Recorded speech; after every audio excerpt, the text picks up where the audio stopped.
হাসিনাকে অনুসরণ করে বর্তমানে চাঁদাবাজি করছেন, আপনাদেরকে ফেরাউন এবং নমরুদ থেকে শিক্ষা নেওয়ার জন্য বিনীত অনুরোধ করছি। জামাত ইসলামী প্রত্যেকটা কর্মী খালেদ ওয়ালিদের ভূমিকা থাকবে ইনশাআল্লাহ। আর বাংলাদেশ জামাত ইসলামের জন্য ইনশাআল্লাহ এই আমির হামজা খালেদ বিন ওয়ালিদের মতো যেখানে বলবেন সেখানে তলোয়ার ধরতে রাজি আছি।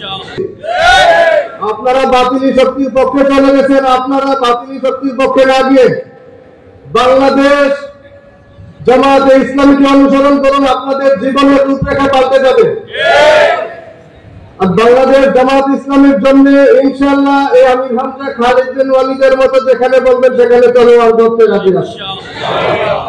আগামী নির্বাচনে চলে আপনারা আবারও শুরু করে দেন ভোট বাক্স দখলে। আপনারা ভোটের কাছ থেকে ছুটি নিয়ে আসবেন।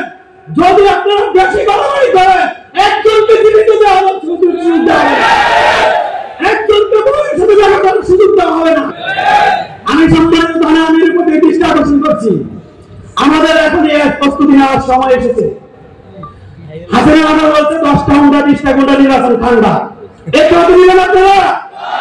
এবার 20টা ঘন্টার বিকল্প জামাত ইসলামী প্রত্যেকটা কর্মী খালেদ ওয়ালিদের ভূমিকা থাকবে ইনশাআল্লাহ।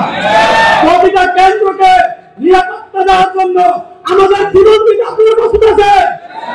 আগামী নির্বাচন শুধু নির্বাচন নয়, আগামী নির্বাচন হচ্ছে বাংলাদেশ জামাত ইসলামীর নির্বাচন নয়, বাংলাদেশকে স্বাধীনতাকে উদ্ধার করে নির্বাচন।